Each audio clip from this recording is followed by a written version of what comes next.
All right, we got both streams going. Hey, so this is Dr. Kim, Overline with Dr. Kim, where we heal from burnout and create balance. I am feeling a little bit more back to myself, so I'm on camera this time. So let's chat.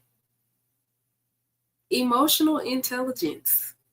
What is it, and how can it help us to identify burnout triggers? So I want to say hello, first of all, if you're watching now or if you're watching the replay, say hello in the comments so I can communicate with you and say hi to you because I do go back and reply. But shout out to Facebook family. Hello to YouTube land and the Instagram fam. Hello, hello, hello. So, I am an alignment coach. What does that mean? That means I help you shift your mindset, your methods, and your moods to align with the next version of yourself. We want to match with the vision. We want to match the version of you to the vision and the values that you have that's going to get you to your next level, preferably without burnout. So I said I am back to feeling myself again. If you are listening to me, you probably can tell I'm kind of nasally right now. I do want you to know that I am being well. I do have my water tank here with me, so I'll be taking sips of that periodically.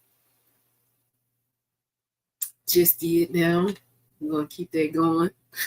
So we want to talk about triggers. Well, first off, let's start off talking about burnout. I'm going to read to you the correct, maybe I shouldn't say correct, but I'm going to read to you the good old textbook definition for burnout. So burnout is a state of mental, physical, and emotional exhaustion caused by prolonged stress. Often it's in the work field. You have some professionals that say it can only come from work. And there are people like me who have been through it and coach other people out of it that will tell you it can come from many areas of life, not just your work, because it's rooted in the relationship that you have with yourself, with work. You show up at work, you show up in relationships. So, how you relate to things around you and where you find your worth is also another big point in this. So, that's why I say it transcends beyond the world of work. But a lot of times, that's where it starts. It's something that you're working on or some type of career goal that you have that you have gone too long being too strong in the wrong direction. That is my definition of it. It's when your soul taps you on the shoulder and says, hey, I've had enough. I need something else right now. And those can be some real come to Jesus moments. They really can. They really can be some tough moments. So understanding what burnout triggers look like is another thing. I want to start off talking about what emotional intelligence is.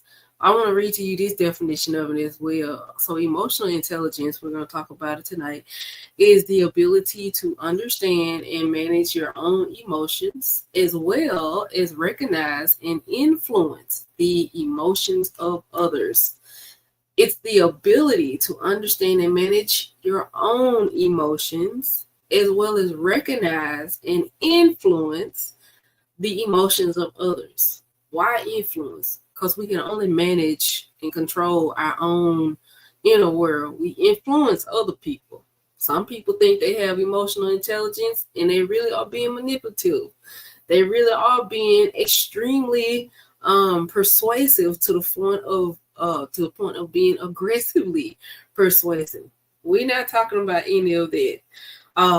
Being emotionally intelligent, it starts with self-awareness, but you can't just stay in the point of awareness. You want to move into being able to regulate those things to get yourself to a place of neutrality, and then to a place where you're moving in a positive direction with things. So I remember when I was in my clinic and I had to take some time off. I just decided to dissolve everything. And I decided that, hey, I am going to heal. I need to heal from what I went through. I need to give myself some space to really find out what I wanted to do. I had to heal from being in a toxic relationship.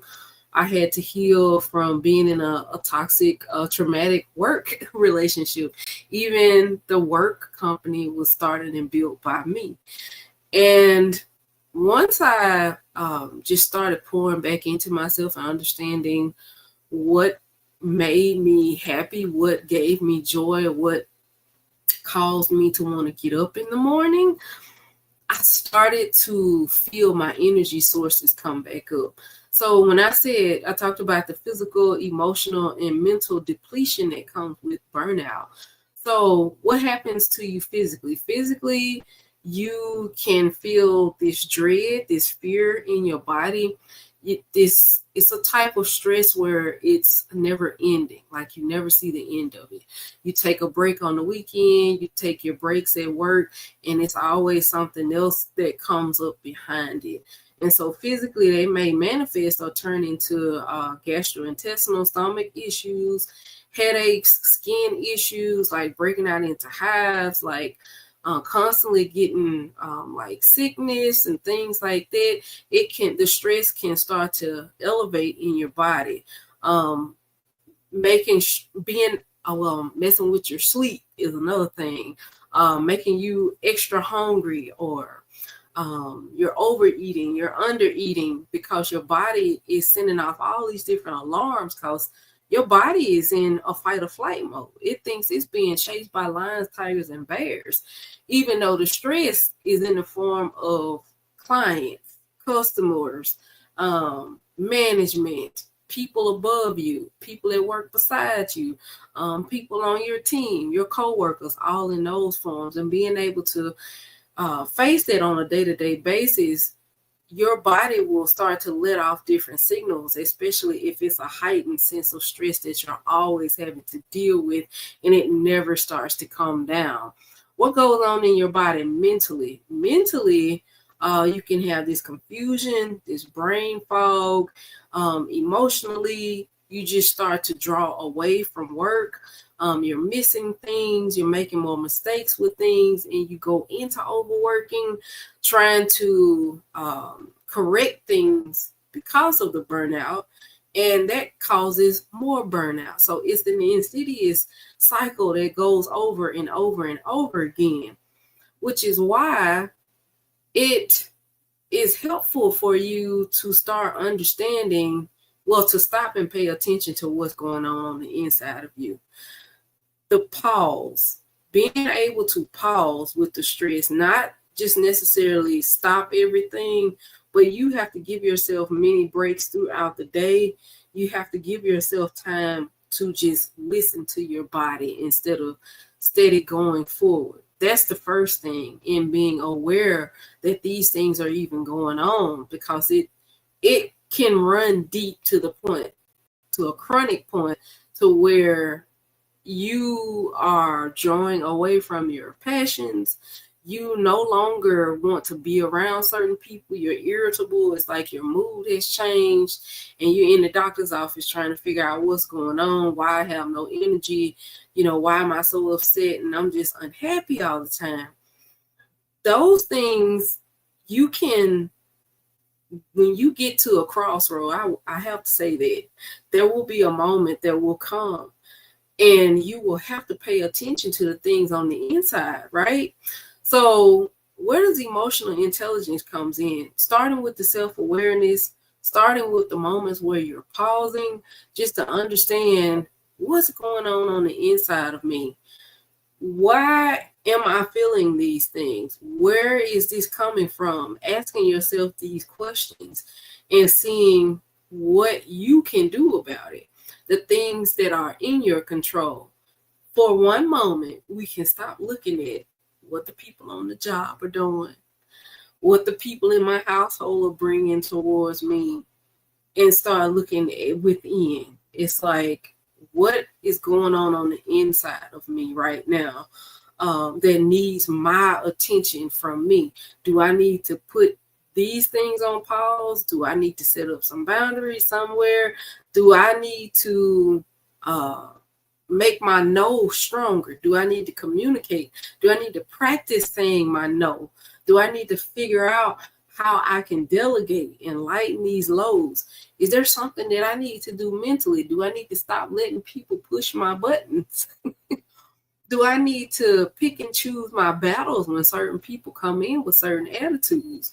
All of those type of things can help strengthen your mind, your body, and your soul, so you can give yourself space.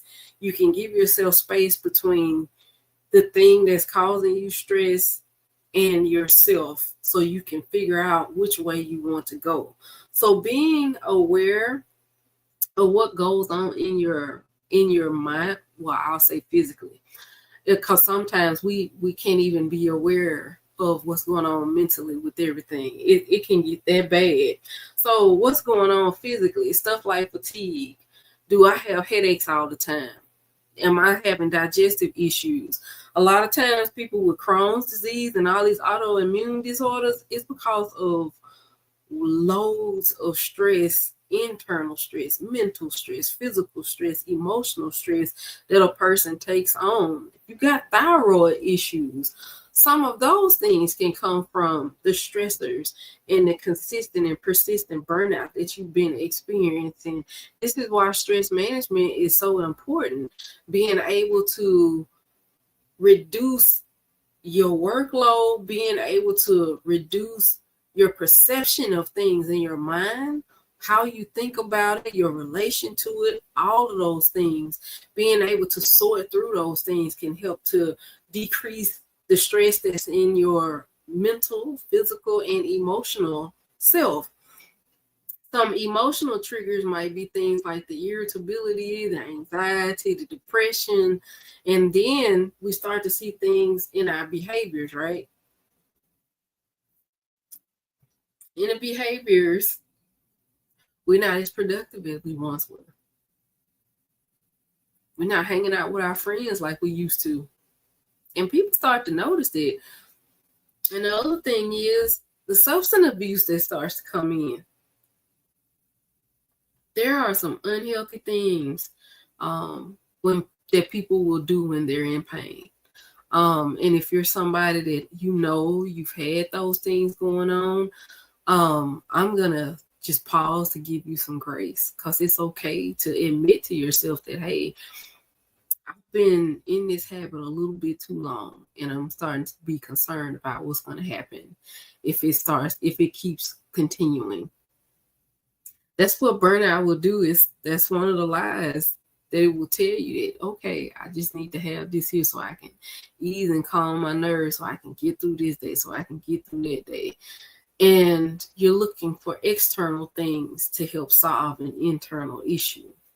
And it's not the answer. It is not.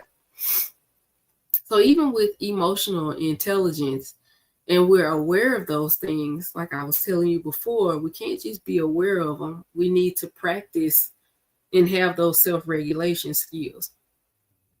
That's where the coping tries to come in. Or if you're avoiding it, it will start to come up in your body more. That's where the headaches and the fatigue and the mental fog and the body aches and stuff just come from, that just are unexplainable.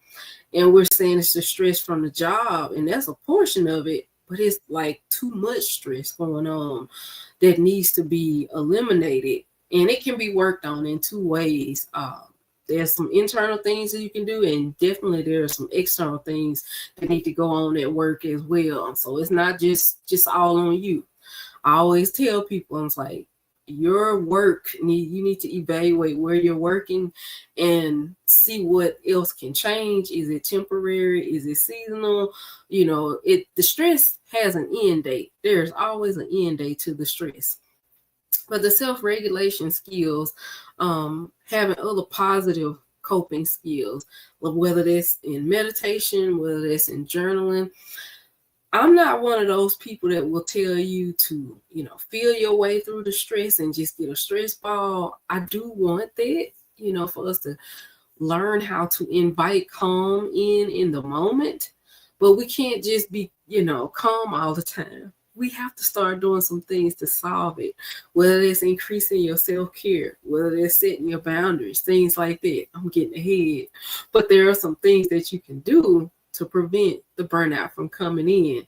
So what are the other parts of emotional intelligence? I hope this is making sense. If it's making sense and you understand what I'm saying, let me know in the comments. So having our self-awareness, and that's being able to reflect on the moment, that's being able to ask yourself, what do I need in this moment? What do I need at my work? What do I need in my home life? Self-awareness is pausing so that way you can start to listen to the signs that your body is telling you, the triggers that you have. Self-regulation is you addressing those issues and doing what you can to invite calm into those moments. So that way you're not as irritable, you're not as fearful, you're coming into a space of neutrality where you can still function, where you can still be able to pay attention to what's going on in the moment. And that takes some practice. Having healthy coping skills, like talking things through with a friend versus keeping it bottled up on the inside. That's where the social skills come in at being able to communicate with other people and letting people know, this is what I need. This is something that I'm struggling with.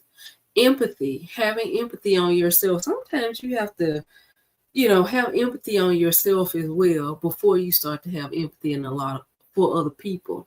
And working in the field of being a caregiver, where you're caring for other people in the healthcare profession, or if you're working in the therapy field, still you're caring for a lot of other people and carrying a lot of other loads. You have to understand what it is to have empathy on yourself, because you deserve compassion too. You deserve some support and help as well. That's why I wanted to talk about the prevention plan. So there are things that you can do to prevent having to experience so much burnout. And we talked about some of those things earlier, but I'm going to go back over them again. But looking at if you need to set a boundary, I talked about this on another live in another recording where I shared what it is to have your no and to say your no, even if that no is with yourself. Being able to set limits on things. Your boundaries is like a border. It's a fence. You can call it a fence, but they're not walls. You can even call it a gate if you want to. But there are certain points of access that people get in your life.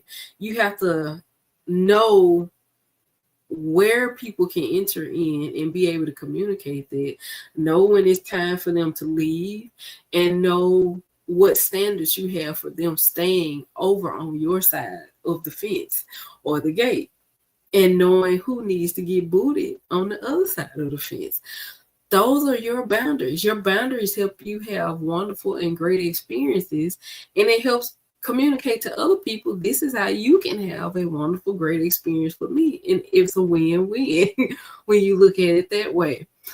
Setting, understanding how to manage your time and your energy are some other things, great things to prevent burnout, some things you may want to look at. What fuels you and what drains you? Understanding what fills you up, what makes you happy, what lights you up on the inside. Like you just feel fulfilled when you are in this place and doing that thing, and a healthy thing at that. What are those things? Being aware of them. Energy management is also, what time of the day do you feel best with working? Do you need to have a pause before you get up, or are you just getting straight up and going straight on into your day? Do you need to slow down when you're going into your day? Will that can reduce a lot of stress. That can reduce a lot of stress. Do you need to put things out beside the doors to have them set up so you won't forget things in the morning, so you won't be in the morning rush?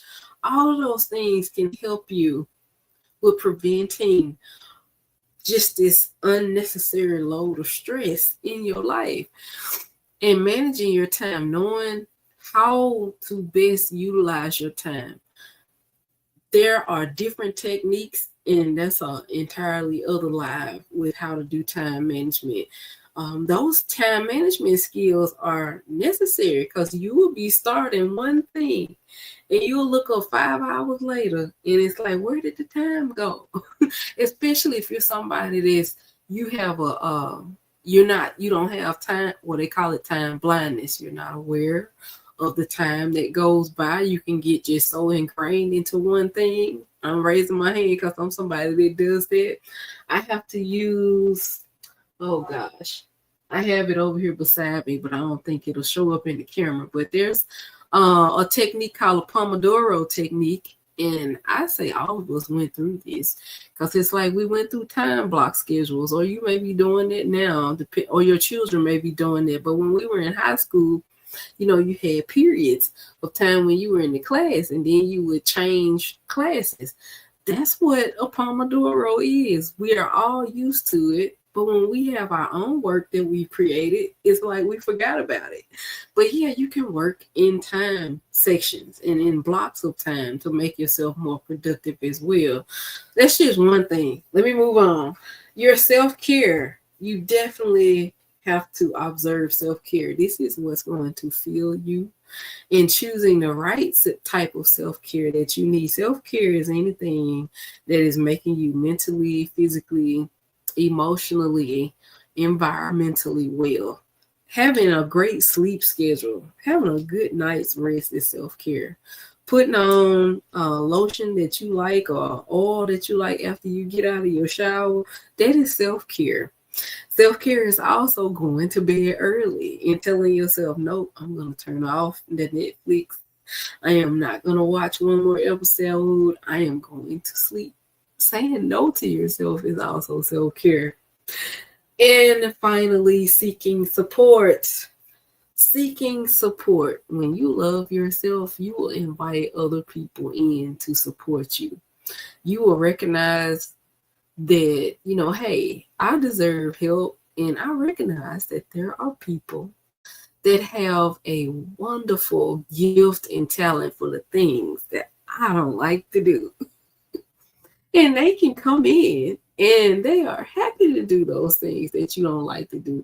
Now, I always say this as well. Support is a two-way street. So you also want to be supportive to other people, to make yourself available to offer that support to other people. And that's the wonderful thing about having boundaries as well, because you can tell people how you can best support them as well. So that way you have a synergistic relation. You start building synergistic relationships versus those parasitic relationships that your life may be filled with. And if you don't know what I mean by that, I mean people that are leeches.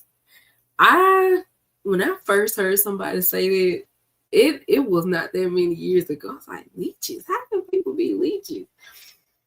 But it's those people that we tolerate. They never give, or they give very little. They're not capable of giving much. And it's because of the way that they were trained and raised. They are extremely selfish. And sometimes we have to learn the hard way that people like that cannot go into our next level with us.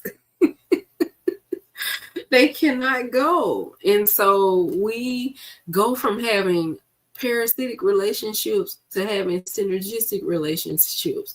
Now, synergy is an example in nature. And I first heard about synergy when in my biology class, because we were talking about the plant kingdom.